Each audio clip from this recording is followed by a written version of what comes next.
Okay, so good afternoon once again. And I am Dr. Erwin B. Quendangan, your online learning coordinator or the OLC of this course, Foundation of Special and Inclusive Education. And currently, I am the Dean of the College of Arts, Sciences, and Education of the main campus, AMA University. So there you have it. Welcome once again to this course, Foundation of Spatial and Inclusive Education. So what would be all about the topic? It's all about the inclusive education. So the focus would be all about the special education services. And I think this is again one of the topics that is found under your midterm period. Okay, we have here a very meaningful statement given by Dr. Abdul Kalam, and I really want you to internalize it because I myself is, I really appreciated if what is this statement all about provided by Dr. Abdul Kalam. And he said, when learning is purposeful, creativity blossoms. When creativity blossoms, thinking animates. When thinking animates, knowledge is fully lit. When knowledge is fully lit, economy flourishes. See? So it's just a matter of internalizing if what would be all about this statement mentioned by Dr. Abdul Kalam in one of his speeches that he delivered in a certain conference. So there you have it. It's all about the inclusive education. And we have here an introduction that says, any child may experience a special need during the course of educational years, and that is defined by UNESCO. Some children feel left out and never enter school or enter only for a few years, and sometimes as repeaters, or sometimes they become dropouts, or more correctly, they are considered push-outs without their needs having been met. These children are a vivid illustration of the failure of schools to teach rather than the pupils' failure to learn. A school system emphasizing education for all should ensure the right of all children to a meaningful education based on the individual needs and disabilities. Needs and abilities. So the emphasis of the introduction is all about an education for all, meaning regardless of the status of the student, whether he is a normal student or whether he is a special student, still he has the right to education. So we have in here, dozens of disability have been defined and explored over the past couple of years. So, well, I do agree. Okay, I do agree with this. And of course, this should be paid attention and not to be neglected by the education sector officials in the society, because this is very, very important. As what I mentioned just a while back, that education is for all. So regardless of who you are, maybe you are disabled students or you are a normal student, yet you have the right to access education.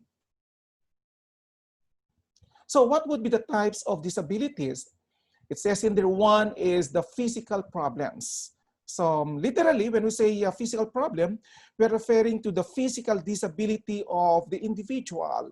So maybe the form of epilepsy, the cerebral palsy, the hearing frailties or impairment, or even the so-called visual impairment. And then what about for these communication disorders? Of course, we are referring to the speech deficiency or the so-called communication frailty of the student or of a kid. So maybe in the form of the speech impairments or the oral language disorders. And then what about for the behavior disorders? So, well, for us to be able to understand if what is all about the behavior disorders, we are referring to the disruptive behaviors of students.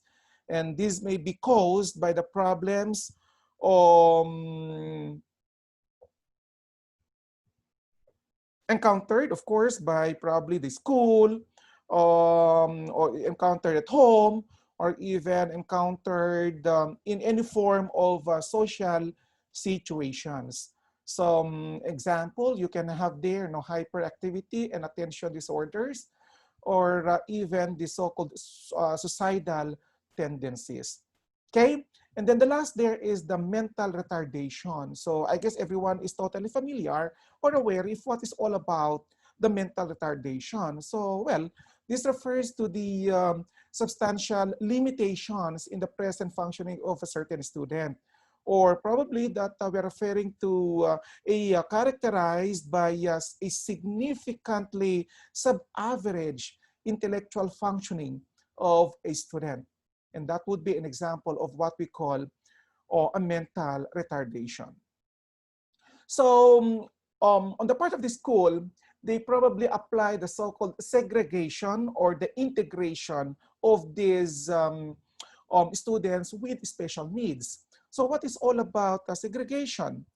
It says in there that disabled people of all ages or those learners with special educational needs being placed in any form of segregated education setting. This tends to force disabled people to learn to lead a separate life. So when we say segregation, simply it's all about the separating of these students with special needs from the normal group of students. So, well, how would you do it? It depends on, on the school staff on how can, they can apply it. So depending on how do they consider such, whether you are being integrated in the class or whether you are being segregated in the class. So what about integration? This means that disabled children or children with learning difficulties attending mainstream school, the child is accepted into the ordinary school, but is often taught in a separate classroom. So the child has a little or no contact with his or her non-disabled peers. So in short, they are being joining, I mean, these disabled students are joining this normal group of students, but somehow there must be a special attention to be provided towards these students. As they say, well, this is very, very important. Actually, our topic there is very, very important because it reminds us about these students who have these difficulties, if how can we give the much attention necessary towards them. As they say, no, that any student, irrespective of the creed, I mean, irrespective of your belief, irrespective of your attitude or your creed, has the right and access to quality education. So therefore, you as a teacher must always consider the needs of these students. As what I mentioned a while back, I think it was in the first slide, that education is for all. Okay, now, we now have in there the definition or a meaning of inclusive education. So it is defined as a learning environment that promotes the full personal, academic, and professional development of all learners. O see, irrespective of your race, irrespective of a class, irrespective of your color, your gender, your disability, your sexual preferences, and even your learning styles and languages have, are qualified to be part of this so-called right to education. So regardless of who you are, as long as you have the interest of studying, you are entitled of this so-called education. Okay, I love to see these kids. They're happy being together with peers. So this is just an example of it. Okay, so next we have there the principles of inclusive education. One, no discrimination with the students. Exactly. So it must be a practice of any teacher that you suppose not to discriminate students on eve or even the the classmates of these students with special needs. They suppose not to be discriminated. Next, equal educational opportunity to all. Exactly. Whatever the benefits, whatever the benefits supposedly be provided to a normal students should also be enjoyed by these students who have frailties. So that is the point, that equal educational opportunity to all. Next, school adapt to the need of the students. Exactly. By all means, you as a member of the school or a staff of the school should always consider if what would be the need of these students. So ensure that they are always be provided. Next, equal educational benefits for all students, as what I mentioned. Whatever the facilities that are being enjoyed by a normal student, or these normal students, should also be enjoyed by these students with special needs. The next, the students' views are listened to and taken seriously. Of course, you as a teacher should always serve as the second parents of these students. So whatever the inquiries, whatever the questions, whatever the needs of these students, and then they probably open it to you, you must always be there to listen. Next, individual differences within students are a source of richness and diversity and not a problem. Exactly. I appreciate now with the use of the word diversity, because it would be your understanding that, every individual is unique. And probably the uniqueness of these students may be of great help to improve more your craft as a teacher. Probably you used to watch some competitions locally and internationally that a lot of these participants are doing their best. They have these special skills to the point even that they are better performers than those of the normal individuals. So that's just an example of it.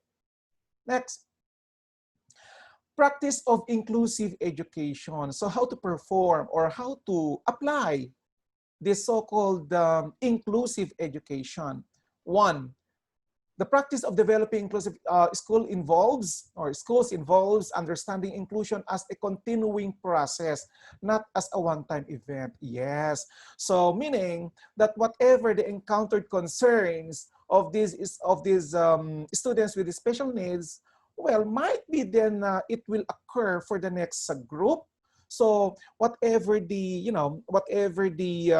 solutions to the encountered problem from the first group, as suspected, might be the same answer, or it might be the same approach that you will do for the next group. So it's just a continuing process. Next, strengthening and sustaining the participation of all students, or even the teachers or parents and the community members in the work of the school. So meaning you always consider in there all these stakeholders that are involved for the improvement of these students with the disabilities, or students with special needs. Something like, how would you tap the help of the parents in order to consider providing the needs of these students with special needs, aside from you being the teacher? And aside from that, probably you can even tap the help of the politicians in the society, in a way somehow, no, through extending a help to the school, especially to these kids with special needs. It would be of great help. The next is restructuring the cultures, the policies and practices in schools to respond to the diversity of pupils within their locality. Again, that would be another concern that you need to focus on how to restructuring the cultures. Because why do we need to do this? You always consider also the demand of these needy students, these students with the special needs, not just be for these students who are normal, meaning that you are just probably considering the culture of the normal students. Of course not. What about these students with special needs? The next is providing an accessible curriculum and appropriate training programs for all, probably for these teachers and students. I like this. Now, appropriate training programs. Being a teacher attending to these students with special needs is not just simple. Okay? That is not just an ordinary task. That's why for you to be able, well, as a teacher who is in charge of handling this group of students with special needs, as a teacher there, you must explore more.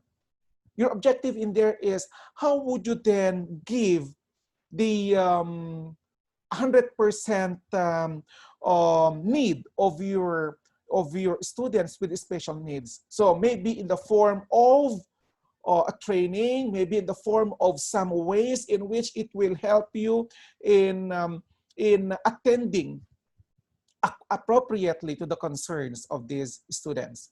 The next is identifying and providing support for staff as well as students. Of course, this would be, you know, a practice of the school officials towards the teachers who are in charge in handling these students with special needs.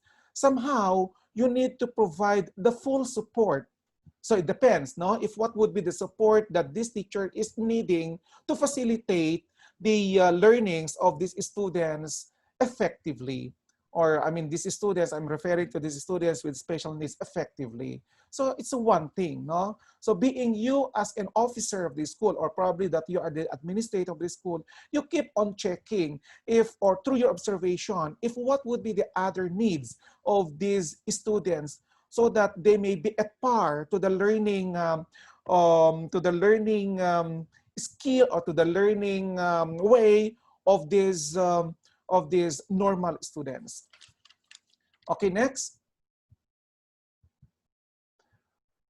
Well, who are these students, or who are these individuals involved in this so-called inclusive education? Definitely one in there is the children with disabilities. Oh, even these girls living in difficult circumstances, or probably these children with illness, or probably these children of migrant laborers, or even these children who are on the street, or even these children who are living in a remote area, or probably these working children. So with this, we could probably consider if what would be the, or who would be the right kid or kids that are be a member of this what we call special education. The next, so the need and importance to be considered on the part of both the teachers and the students. One, to fulfill the constitutional responsibility or responsibilities. That is one thing, especially in the part of the teacher. You must serve, being you as a teacher in this group of students with a purpose.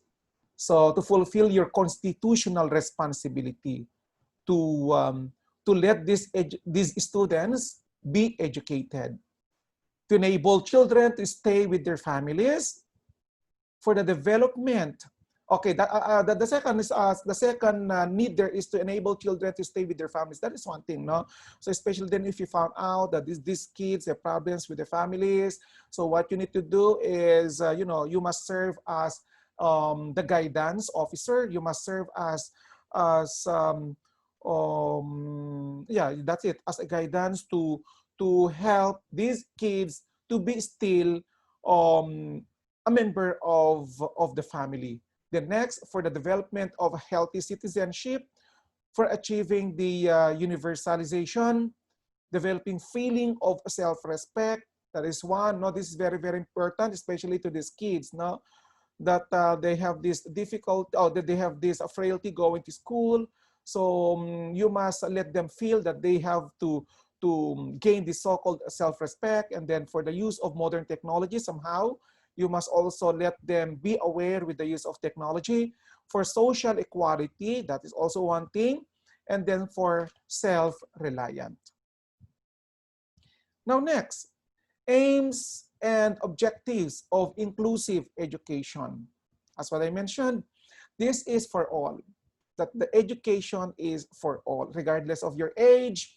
As long as you have this interest of going to school, you have the right to access it. Next, protection of rights. Yes, exactly. Not that though you have the so-called frailty, you might not be, or in short, you might be a bit neglected. Of course not. Next, identification of your skills. Of course, as what I mentioned, no, that you as a teacher handling this group of students with special needs should also consider the skills or the potentials of these skills. In a way, it may boost their morale. The next, development of social consciousness, meaning always ensure that these kids are always a part of the group to prepare for new challenges, then to a development of brotherhood, of course, through the application of the peer grouping, then to improve quality education. Next.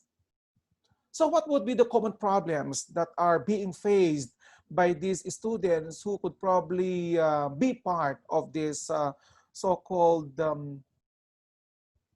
students with disabilities, or this to be part of the so-called inclusive education? One, inferiority complex. Oh my goodness. So meaning when we say inferiority, they have the feelings of being inferior, meaning they feel like they are less than, than the other people. So that is their feelings. So that is what we call inferiority complex. They always think that they are being outcast. They have this feeling of not be part of the group. So that is what we call inferiority complex. Next is lack of understanding. Yes, you neglect the importance somehow of these kids, or of these students with these frailties. So you must always, well, being you as a teacher, must always give much attention.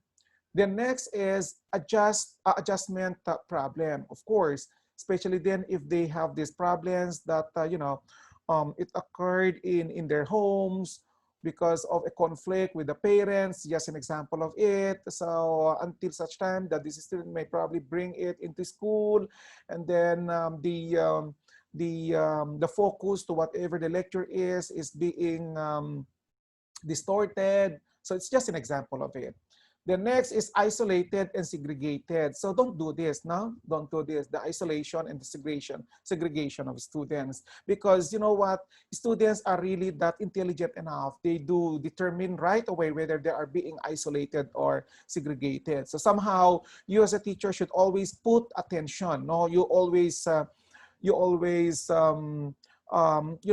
probably these students for them not to feel like they are being isolated.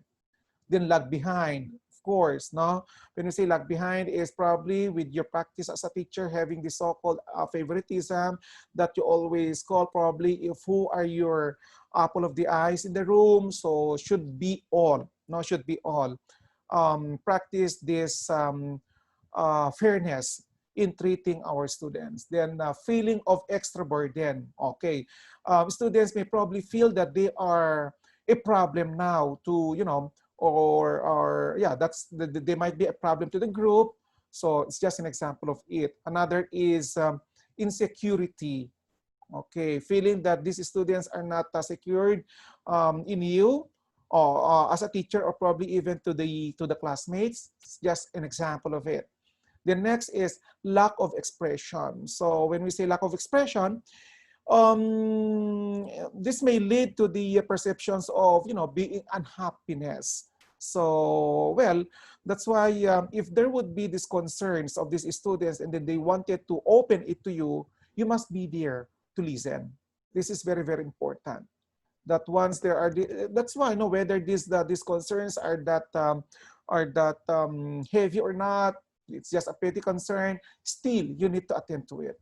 Then introvert nature, oh my goodness, again, it is a personality type. An introvert, they love to be alone. I mean, they prefer to be alone instead of mingling themselves to a group of people. In short, when we say introvert nature, you are antisocial. So be careful, no? If this would be the practice of a kid, maybe a sort of being a suicidal. So that's why time to time, no? Or probably on the part of the parents, they must let these students feel that they belong to the family. Then the negative approach, oh my goodness, no? That all the accomplishments or actions of these kids are always incorrect to your eyes. So, and then sort of providing them punishment. So negative approach, of course not. No? Well, in motivating people, we always remember that we need to apply the two phases, the negative and positive. But sometimes you need to appreciate the, output of these students in the form of, it's up to you if how would you say so, in a way that it's just an example of what we call a positive motivation. Or sometimes you need to correct them, and then that is in the form of a negative motivation. The next is shyness. Of course, why are they being shy? So probably for a reason. No? The moment that they are being ignored, no? The moment that they are not being a part of the group, maybe maybe a development of what we call shyness. The next, so if those are being encountered by you as a teacher, how would you then control it? How would you then minimize it? So this would be your function as a teacher, or your role as a teacher. You need to interact with the family. Well, this is very, very important. You need to talk to the family. What makes this, what causes this problem? Why is it that you encounter these concerns towards these students? So you must talk to them, because in a way, through knowing if what would be the root cause, and it would be a way on helping or solving or identifying if what would be the right solution out of these concerns. The next is to be able to solve their problem. Of course, that is your role too as a teacher. Not that you are just be entering the class or ready to whatever the topic that you're supposed to discuss. You should also be a part in solving the problems of these students. Then to develop new learning strategies, since your students may be composed of a normal and students with special needs. Your objective in there is the learning of these students should be in equal performance. So therefore, what should you do in a way then that these students may able to meet whatever the needs or whatever the demands you're supposed to give towards each student. So that's one thing. It's just like students with this or probably these academically challenged students that there are a bit left behind with these other students. So what should you do as a teacher? So that's just an example of it. So, well, being you as a teacher, I know that you have a lot of means to solve such. So maybe the form of tutorial, it depends. So, well, you know better if how to then attend to the concerns of every student. The next is to be able to develop self-confidence. So again, that would be your objective. That would be your objective to every student, that they need to develop to themselves this so-called self-confidence. So in what way? Again, it depends on your strategies. So next is to be able to provide spatial facilities. So spatial facilities. This is necessary. So especially then with these students with special needs, how are their attentions be provided, especially to the provision of special facilities. So are they needed to be, or they need to stay in one room with adequate special facility or facilities? Well, if you think that that would be necessary. So again, it depends on the needs of these students. The next is to be able to look after their personal needs. So that's why time to time, you need to talk to these students, as what I told you, that you as a teacher should not just be entering the class with your topic to be discussed. Rather, you could also be served as a mother. So you can talk. No, you could probably start talking about mga in the form of informal question, about casual things, about whatsoever, until such time that these students may probably open up whatever the concerns that they have in the air. The next is to be able to recognize their hidden talents. So ensure that you as a teacher must let students involve themselves to any form of curricular activities. So probably co-curricular or probably the form of extracurricular activity. So it depends. As long as your objective in there is to let these students get out of their shell. I mean, to let their talents be known to, be known to the world, as an example of it. The next is to inculcate positive attitude in the able-bodied children. Um, as what I told you, you as a teacher must not be biased in attending to the concerns of your students, and always show the right character. You must have this good behavior, a positive attitude, so that these students may also be able to apply to themselves whatever these characteristics that you have the right characteristics or the right behavior that you need to, that you need to show them. Okay, next, teaching strategies for inclusive education. One is cooperative learning. Again, this is very, very important, no? The so-called cooperative or the cooperation or cooperative learning. It's all about, breaking up the class probably or group of students into a small group so that they can discover, among themselves a new concept together and probably a way of helping each other to learn. So that is the point. Especially now that we are not, I don't know if there are still teachers performing the so-called traditional practice in leading or organizing his group of students. Well, you must know that we are now living in the 21st century in which we are already being aided by technology, and somehow it also helped in improving our strategies as teachers. So you as a teacher should really serve as a facilitator inside the classroom, meaning that you not just be there to keep talking and talking and talking. Instead, you should let your students participate.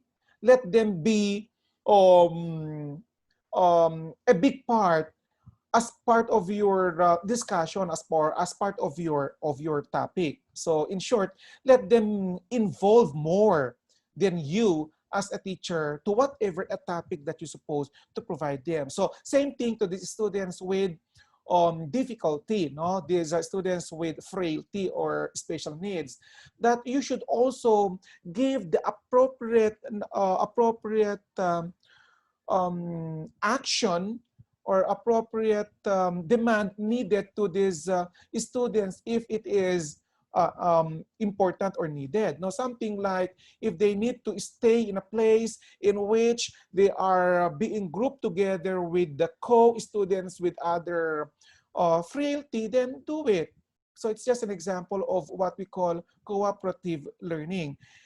In short, you are just grouping them so that they can discover if what would be the appropriate concepts that they need to discover together. And then it would be a way of helping each other to learn more. So that is cooperative learning.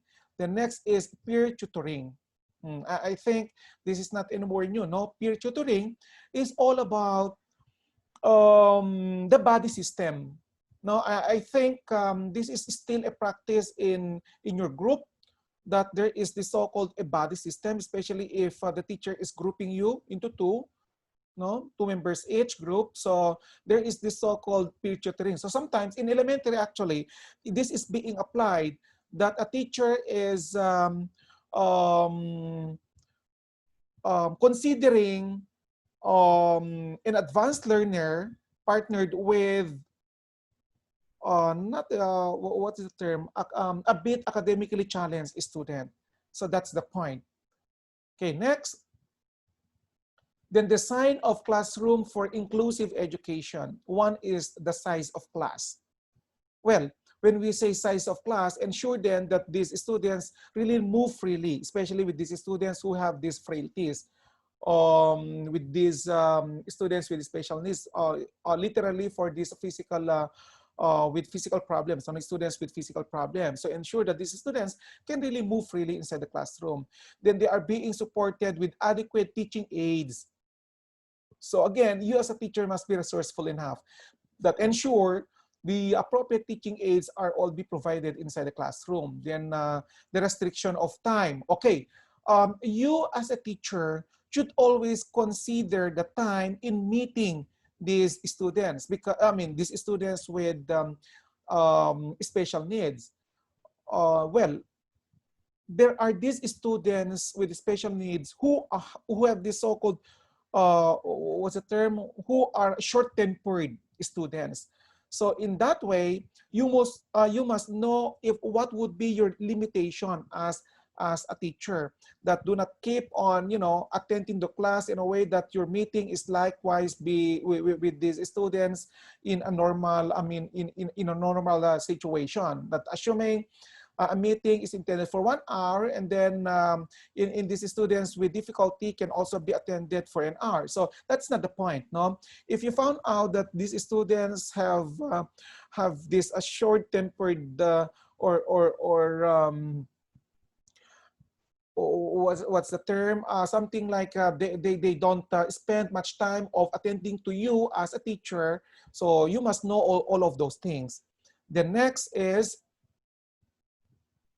arrangement of light. So again, it would be a problem, no, especially in some public school, that they have these dim locations where students are studying. So be careful on this. Now ensure then that the environment is well lit. Then attention to physical needs, that is one thing. Then attention to disabled children. So meaning then that no matter what, you as a teacher should spend much time in attending to these concerns. Then next, how would you then reform the curriculum in order to consider the inclusion of this special education? The proper use of your teaching aids, that is one thing. Then another is would just be a simple curriculum, because your objective in there is for these students who have these difficulties may grasp or understand right away if what would be these learnings they want to absorb from you. The next is adequate facilities. So ensure then that you have the enough facilities for these students.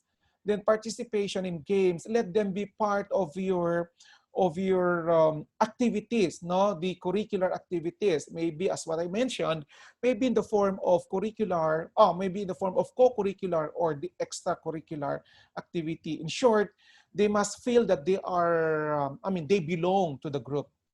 The next is cooperative curriculum. So when we say cooperative curriculum, also consider the side of these students who have these special needs. Not that you are just providing a curriculum intended for the normal students. Should also be for the students with special needs.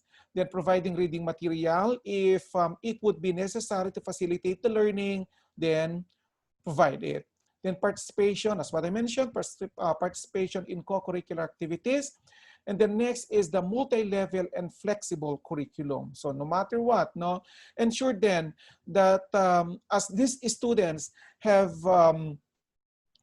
exit to your room, ensure that they have something, these things that they have learned from you.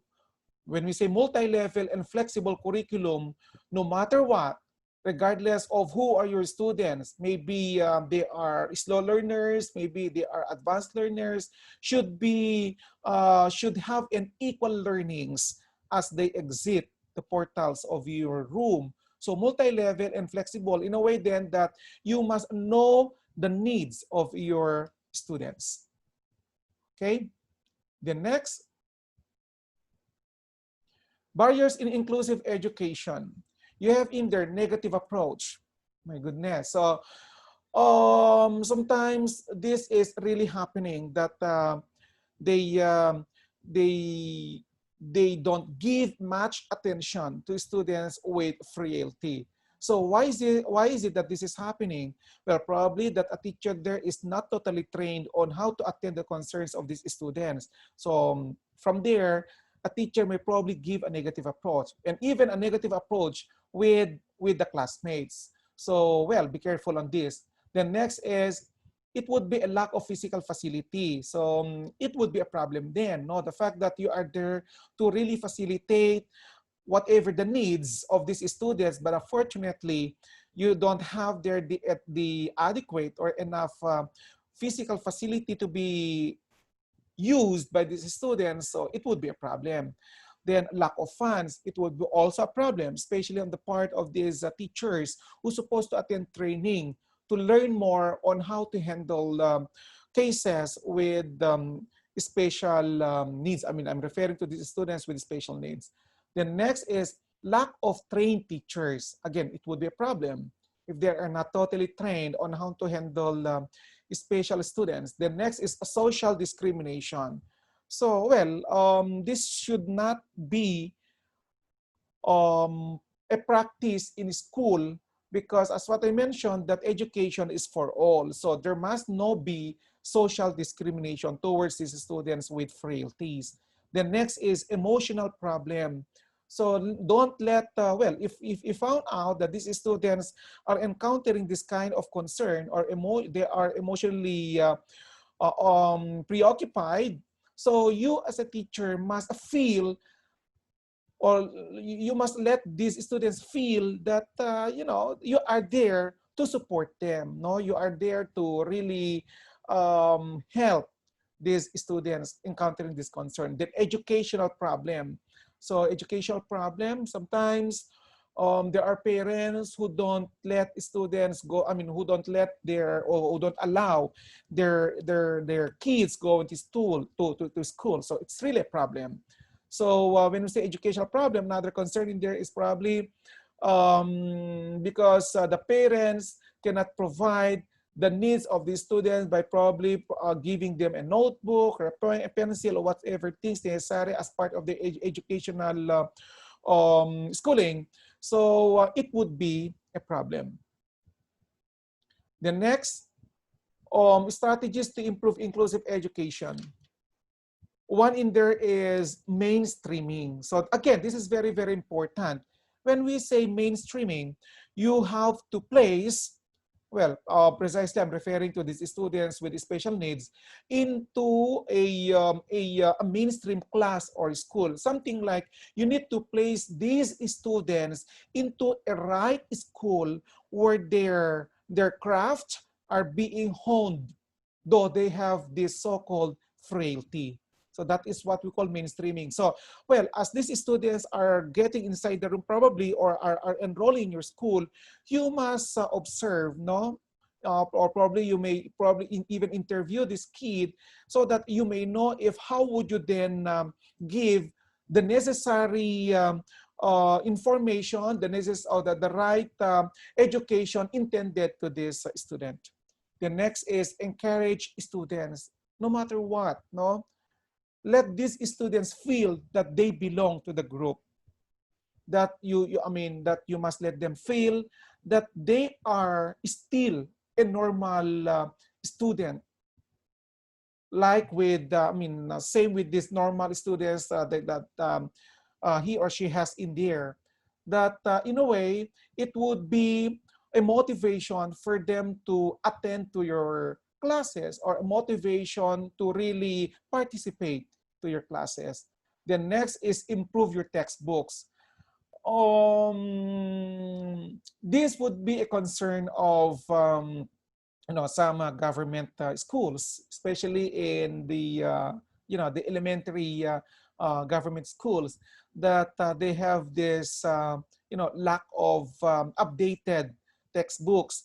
What I found out, no, because I once visited the public school in their elementary school, I found out that their books, no, the books that they're using in there are all most are all obsolete, no. So well, it would be a problem, not with the schools in the private, no, because somehow their books or textbooks there are updated. Okay, so it is also necessary for a teacher to attend training. Then you must give the much care for these students with special needs. Then next, improve your methods of teaching. Then provision of required resources. Okay, so that would be all